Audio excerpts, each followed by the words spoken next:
So the title of the talk is Minding the Body, and I will start my talk with a general observation made by many more people who are smarter than me, namely that if we look at the history of thought, what we find is this ongoing swinging of the conceptual pendulum, this tendency to go from one extreme to another. For example, we all know these classical dichotomies such as realism, idealism, dualism, monism, rationalism, empiricism, and so on and so forth. And we all know about this tendency also from our everyday lives. Say we want to lose some weight. What happens usually at the beginning, you have like rigid, focused discipline. Then something goes wrong. All of a sudden, you're procrastinating. Everything falls apart. So there's no productive middle. And we've been all witnessing one of these swings and a much needed correction to one of these extremes, namely ever since the publication of the Embodied Mind in 1991, and as also amply attested by this conference, we were witnessing a reaction against a certain conception of mind, a certain conception of human beingness in general, which seemed to be lacking in a certain important respect. Namely, more and more emphasis has been given on the notion of corporeality. So the ongoing theme here was that the mind is not something that is relegated strictly and solely to the brain or the head, but it has to do with our whole body and its dynamic engagements with the world. So, and this world, of course, is construed as both natural. What I will be talking about is a potential danger that might be present in this otherwise very worthwhile move. And I perhaps somewhat intentionally called it the fetishization of the irrational. Namely, what happens sometimes in the presentations within the context of the embodied paradigm is that the reason, language, conceptuality, and so on and so forth are presented as something negative, as an impoverishment or distortion of the lived experience, sometimes even as a danger or a threat. So we usually have this juxtaposition between the upper layer or the secondary layer of reason, language, conceptuality, and so forth, which occludes, obscures, even distorts the primary layer of experience or phenomena. And this is something that I touched upon on Monday already. So, of course, there are good reasons for this, and we've been talking about them throughout our meetings. But I believe that if these claims are left unchecked, unqualified, a valid attempt to transcend and dispel a certain form of dualism may lead to another, possibly even more pernicious dualism. Merleau-Ponty, whom I'll be talking about quite a lot, mentions this danger in several places, and I try to find the shortest one. This is the one I could find. The quote goes as follows: "Have we not substituted for the rationalist cogito, so for the disembodied mind, which discovers a universal constituting consciousness in myself, the psychologist cogito, lived body, which remains incommunicable with the experience of its life? These are doubts which need to be dispelled." So what I will be talking about today is the minded body. So the basic claim will be that in human beings, mind is, as we have been basically talking constantly throughout this conference, is not severed from the body. And of course, the corporeality of the mind is important, but I also would like to emphasize that in Merleau-Ponty and in certain other thinkers, and myself included, it is important to emphasize that the body is minded, so that in human beings, at least, the body is the center of behavioral patterns that are of a unique kind, and that the reason, conceptuality, and so on and so forth are not mere additions, so not mere add-ons, corrective add-ons, but that they actually encompass a whole being. So basically, what I will be talking about is that instead of falling into the pitfall of this dichotomy of body versus reason, so a certain anti-logos stance, even if implicit one, what we need is a broader conception, a more comprehensive conception of reason, a more fundamental logos than that provided by the objective thought. So the title of my talk will basically be, so minding the body refers both to, we need to pay attention to the body, so we need to mind the body, but also we need to pay attention to the mind, namely, we need to pay attention to the mindedness of corporeal experience in human beings. This is the provisional itinerary of my talk. So at the beginning, I will portray a certain battle, a certain dispute that I think is very valuable in this regard, namely the debate between Dreyfus and McDowell. Then I will move to Merleau-Ponty, and I will say a few words on his conception of reason, mind, and language. And then, if time permits, I will also touch upon the notion of discontinuities and the importance of being able to think both continuities and discontinuities. A short caveat: so my talk is basically, you might say, a work in progress. So please forgive me if some things are still somewhat unclear and fragmented. So let us start with the first part, the battle of the myths, the debate between Dreyfus and McDowell. Now, the central point of this debate, why I think it's so important, is because it basically focuses on this notion, focuses on this duality between rationality and mindedness, and embodied coping and lived experience. Some of you probably already know about this debate, at least vaguely. I will briefly summarize it and show why I think it's important. So Dreyfus in 2005 basically reacts to a book called Mind and World, written by McDowell, a brilliant book. Even if you disagree with what McDowell is saying, it's a brilliant book. I recommend you read it if you haven't. And in this book, the details are not important for us, but in this book, McDowell basically tries to kind of transcend the gap between the mind and the world, okay? And the way he does this is by saying that human beings, through the process of socialization and enculturation, enter into a society of beings and in a certain sense develop the second nature. And through this process, what they acquire is the ability to use reasons, so to use reasons as reasons. And what's most important is captured in these quotes here. So basically, McDowell says things like that human beings who are rational, who through this process of culturation become rational beings, they become permeated with rationality. So conceptuality and mindedness, he claims, is everywhere in our lives. And this is something Dreyfus reacts against. This point, even if you don't know the specifics of McDowell, this is the crucial point. Dreyfus asks, can philosophers successfully describe the conceptual upper floors of the edifice of knowledge while ignoring the embodied coping going on the ground floor, in effect declaring that human experience is upper stories all the way down?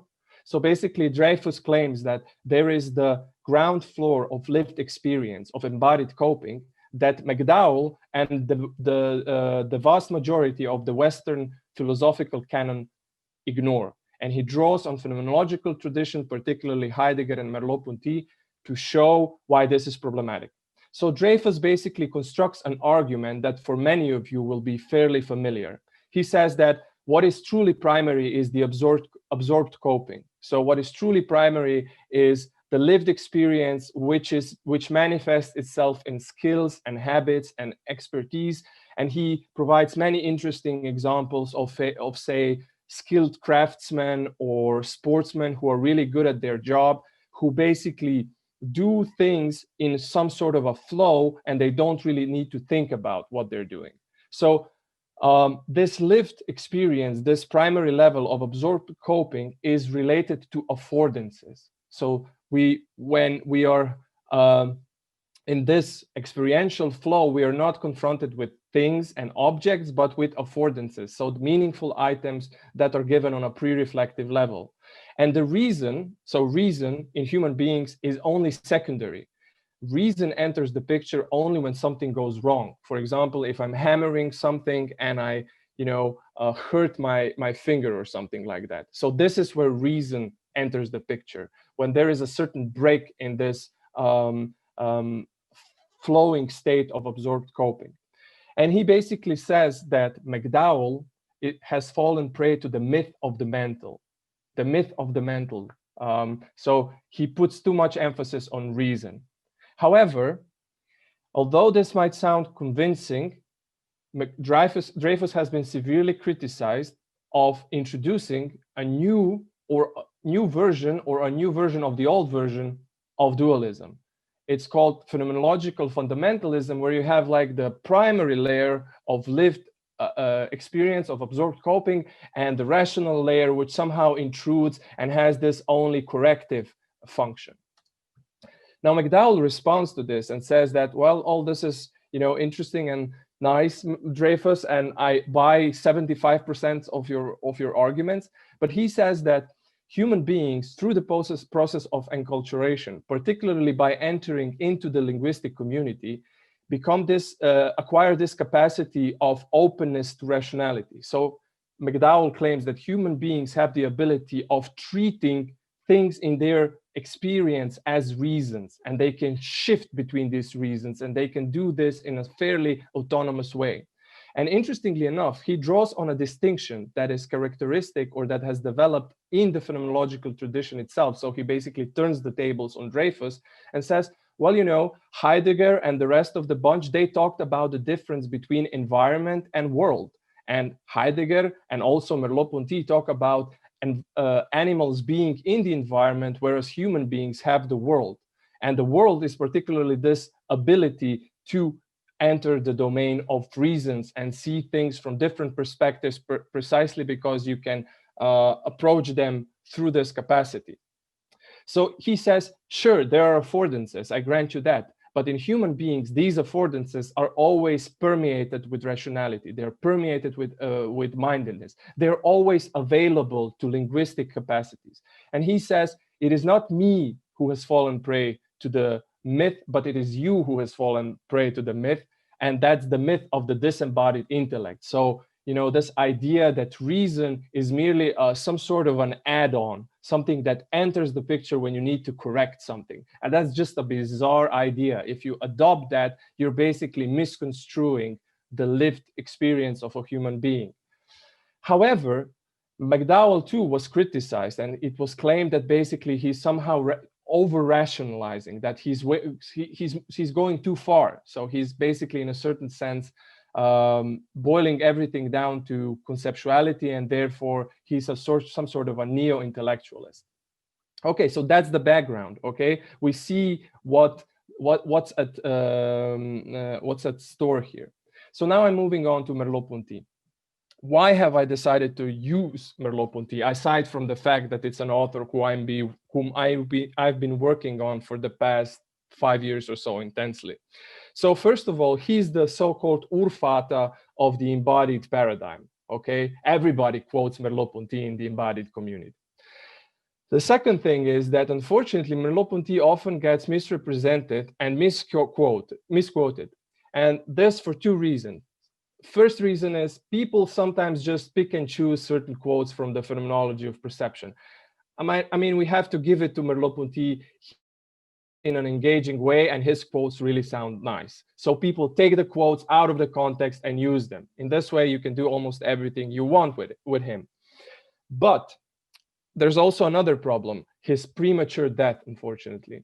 In several of his texts that were published after the phenomenology of perception, he emphasized the phenomenology of perception is only the first part of his project.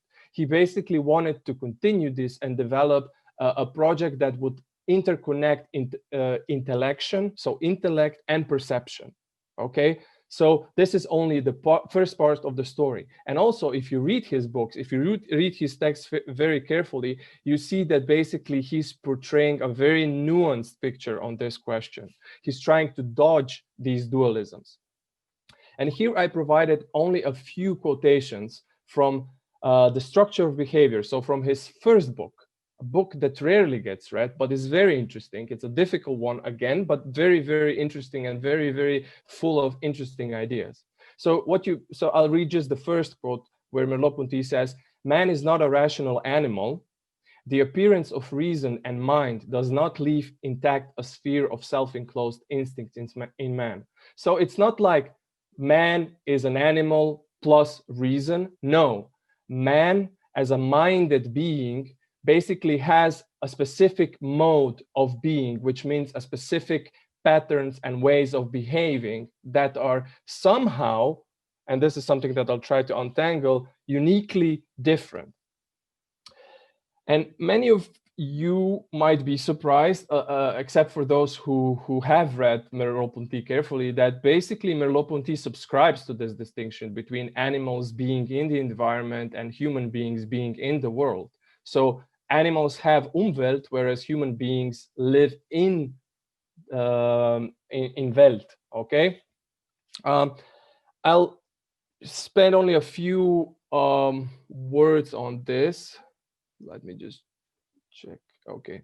The main point here is the following. So I really won't spend too much on this.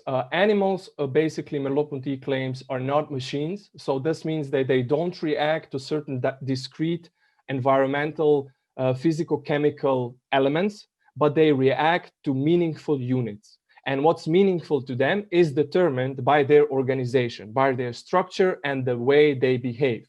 So in a certain sense, as he says, animals open up a specific environment that is meaningful for them. So they don't react, again, to stimuli, individual stimuli. They react to meaningful patterns. They react to Gestalten, okay? They live in an Umwelt. And Merleau-Ponty says, living beings bring about a domain of virtuality.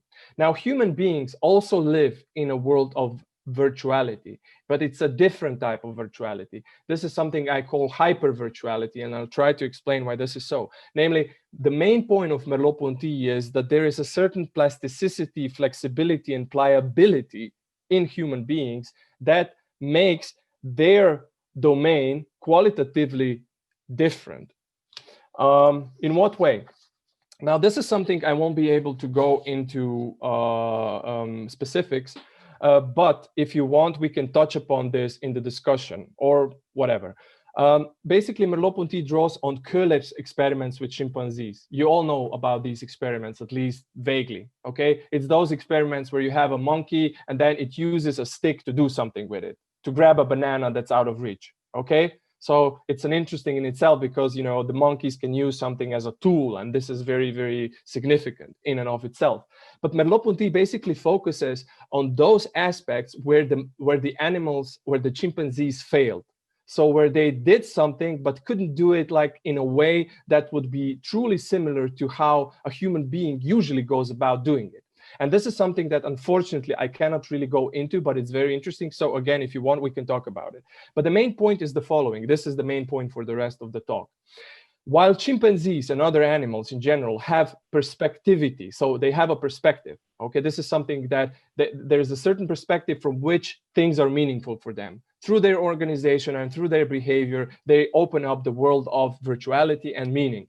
Now, human beings also have this domain of meaning, this domain of virtuality. But there are two important changes, two important alterations. Namely, in addition to simply having perspective, they also have a multiplicity of perspective and mobility of perspective. And this is really important. Multiplicity of perspective basically means that you can have different views on the same thing. So you can alter the views on the same thing while knowing that the thing itself does not change. Merleau-Ponty shows interesting examples from the monkeys where this is the problem for them, okay?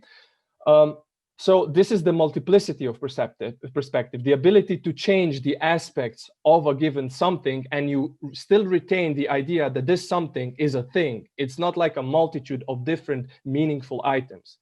Another point of difference is that human beings have the mobility of perspective, so they can actually take on different points of view. They can change the anchorage of their body and take on virtual positions outside of themselves. So you can basically not only see a given thing from different perspective, but you can inhabit that thing. And from that perspective, basically see yourself as a thing in an ongoing relation. And this is something that is extremely powerful. Namely, I will give you a quote from Moos Brender, which is very telling in this regard. Mobility of perspective is the capacity to leave the perspective of one's own body and take up the object's point of view. We can perceive space as a uniform, that is to say geometric, not because it has no center, but because for us this center is mobile. So in human beings, there is a mobility of the embodied centrality. This is something that is very important for Merleau-Ponty. What we have is not a view from nowhere, but a mobile vantage point, the capacity to take up a virtual point of view without actually moving our body to that location. And this is the important part. So what Merleau-Ponty does is he says that mobility of perspective is not the same as the freedom from perspective. So we're not reverting to the classical understanding of the mind, where you have the disembodied mind. You still have a minded body or corporeal mind, okay? Because mobility of perspective still means that you are embodied, but you are able to shift the perspective, shift the center of your body. So what basically happens here is that human beings acquire, or what is characteristic for them is the symbolic behavior. And what is symbolic behavior? I said that with animals, what animals respond to are certain meaningful wholes. So they don't respond to elements in the environment, but to certain meaningful relations. So relations are important for them. And the same holds true for human beings, but with this important difference, that these relations can be shifted, they can be changed. So the ability to actually see that if I take a certain bodily attitude, a different part of the milieu, a different milieu will open up. And I can basically see that this correlation exists and talk about this, so I can basically refer to these correlations of the second order. So not only do I respond to meaningful relations, but I actually respond to relations of relations. I can switch the relations, okay? And interestingly enough, this is the original meaning of the term reason. Ratio, logos is basically, you know, relation between something, is a ratio. So this is an important part. Human consciousness is nothing at first but the projection onto the world of a new milieu, irreducible to the preceding ones, it is true, and humanity is nothing but a new species of animal. So when you look at it from the first perspective, what you see is basically that human beings also have an Umwelt. It is a specific Umwelt, but still it looks like it's just another Umwelt. But this is the crucial part. But this lived consciousness does not exhaust the human dialectic. What defines man is not the capacity to create a second nature, economic, social, or cultural, beyond biological nature. It is rather the capacity of going beyond created structures in order to create others. So the basic idea is that you have the capacity of basically going beyond the structures that you have constituted, beyond the gestalten that are meaningful for you in order to create others. And this is what is crucial for reason. And now I'm moving on to the last part, and luckily enough, I still have enough time, it would seem, and that is the language. I will try to show how language fits into this structure. Okay, so what I've tried to portray is that for Merleau-Ponty, reason is something that basically is still related to the behavioral capacities, but it is a different structure of behavior, a different overall gestalt of behavior, okay? And this is precisely the ability of not only living in the meaningful realm, but of alternating the meaningful realm in an almost infinite way. But it's a complex issue. We can also talk about that. Anyway, going on to the language, because language is often portrayed as something that is kind of juxtaposed, that is opposed basically to the lived experience. With Merleau-Ponty, this is not the case. So one thing that is really important with Merleau-Ponty is that we usually have this classical image where you have a thought in your mind that then gets expressed in the language. So usually we have a very static image of how this process works. So there's a thought in my mind and I express it in the language. Now for Merleau-Ponty, this is not the case. thought gets expressed in and through the language. So the thought is more like thinking than a thought, a thing that needs to get expressed.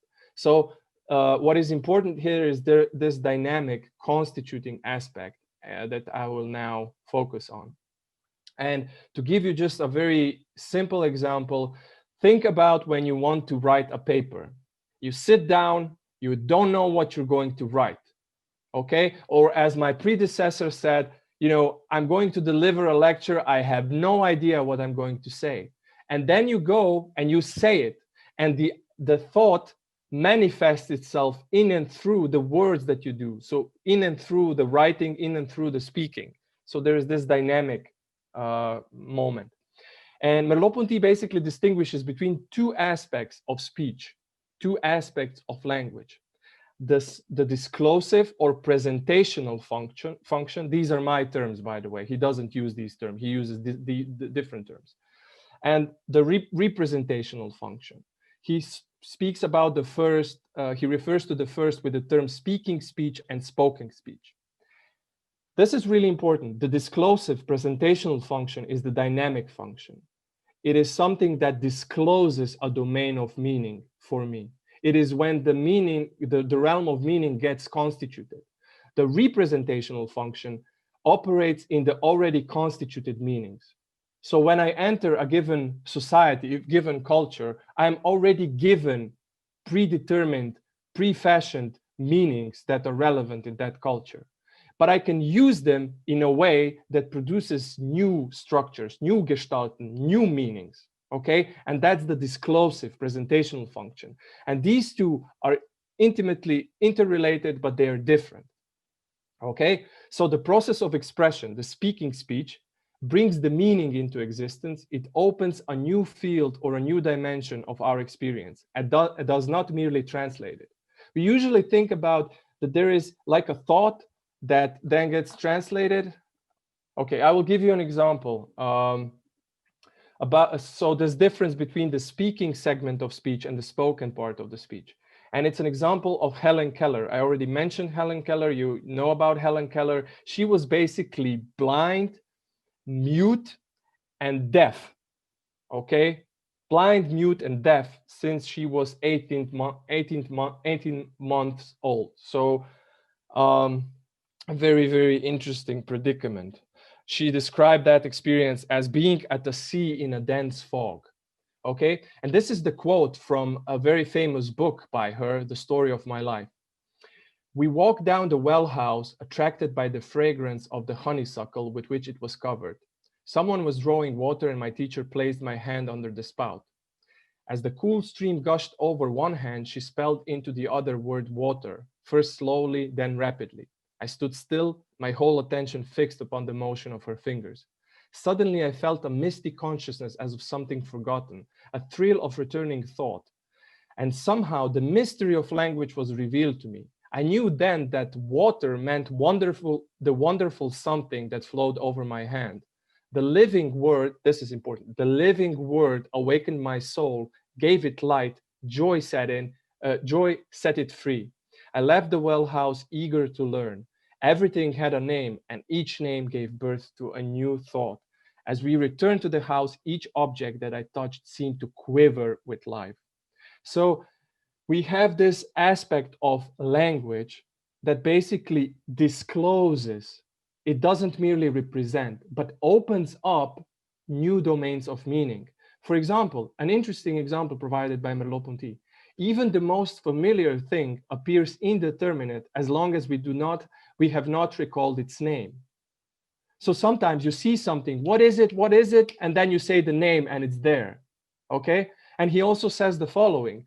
It is not that two things are similar and then we give it the same name. It is because they carry the same name that they seem similar. You can also see this in language learning. For example, when you learn the first language, it's a different experience than when you learn the second language. When you learn the first language, what language gives you is the world. It gives you your world.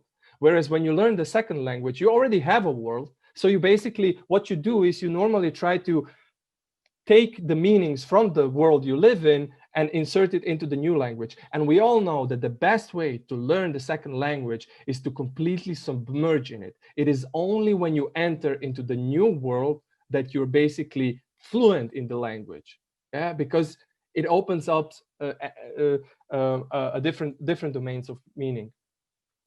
So different languages, says Merleau-Ponty, are several ways for the human body to sing the world's praises. Okay, that's why I chose that title for my talk.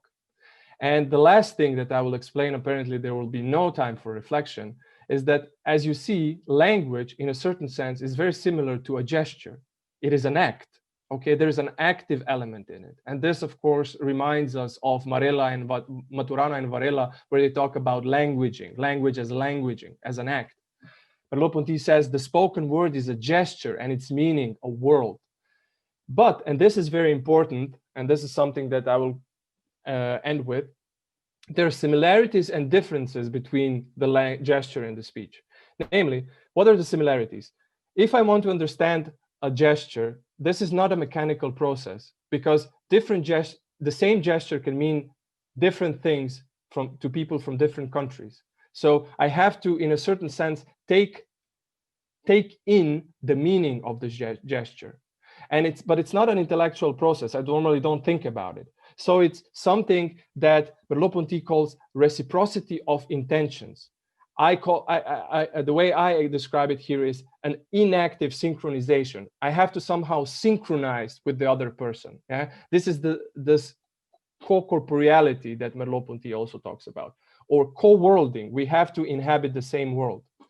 And another thing that gesture and speech have in common is that they basically are embedded in the domain of meaning, okay, in the domain of gestalt. They constitute a world, and this world is meaningful to me. But now come the differences. Unlike gesture, speech can be sedimented. Because of writing and reading, it can be sedimented, and it can stretch throughout the horizon of time. And this is incredibly important, because all of a sudden, the linguistic acts acquire a new potency. But even more importantly, the most important aspect of language is its recursivity. So the self-reference of language. You can talk about language, talk about yourself talking. You can even unsay yourself in a certain say, as the mystics would put it, okay? So this is a really important part. Why? Because it allows for that plasticity that I was talking about, for this change of different aspects. Okay, one last quote, and then I'll finish, I'll wrap up. The expressive process in the case of speech can be indefinitely reiterated. That's the second quote. It is possible to speak about speech where it is impossible to paint about painting. This is the privileged position accorded to reason. So the final scheme we have is the following. You have the human embodiment, and we have specific gestures that are meaningful. And these gestures can be extended to speech. But once speech gets constituted, it opens up these complex layers of meaning, which basically influence everything we do. You know, we are basically embedded in the linguistic realm, in the realm of cultural meaning. And even the gestures that we do, even if we want to talk about them, as was hinted in the previous talk, we do it through the language. We're having a conference on embodiment, but we use language to talk about the experience that is inexplicable in a certain sense. So what is the pre-reflective, pre-linguistic experience? But I'm using language to talk about that. You see the importance of this? So that's one thing. And one of the things that is really important with regards to Merleau-Ponty is the relationship between body and mind that we were talking about is in a certain sense similar. So with Merleau-Ponty, what you have is you have a body, but once it acquires specific behavioral patterns, the so-called the ability of the symbolic behavior in which linguistic patterns play the key role, you have a unique pattern that we call mind. And once you have that mind permeates the whole body, so to speak. So this is why, for example, Merleau-Ponty would say that there is an important qualitative difference between the realm of vitality, of living organisms in general, and the domain of the mind. And this is the last slide, I promise. What is important is we still tend to think about the relationship between mind and body in terms of addition, as if mind is a certain add-on, something that needs to be added to the body. As soon as you think along those lines, you fall into the classical dualisms, and it's inevitable. But there is another tradition of thinking about the relationship, and namely that's what Boyle, where I take these concepts from, calls the transformative tradition, the notion of transformation, where mind is not something that is radically different from the body in the sense that you need to add it to the body, but it is a different structuration, a different organization of the body. So it is a restructuration, Umgestaltung, or from in the Hegelian terms, sublation or Aufhebung. This is how Merleau-Ponty describes it. The higher order, so that would be the mind, eliminates the preceding one as an isolated element, yet it also uses and sublimates it, conserves and integrates it. It both liberates the higher from the lower and founds the former on the latter. So it liberates the mind from the body in the limited sense of the word, but it also founds the mind in the body. And this is something that needs to be developed. How do we think this transformative understanding of the mind, where the mind and the body are not two different whatever, two different things or substances or what have you, but that we can think about it from the organizational or the structural perspective. Okay, there's more, but I will finish here, so thank you for your attention.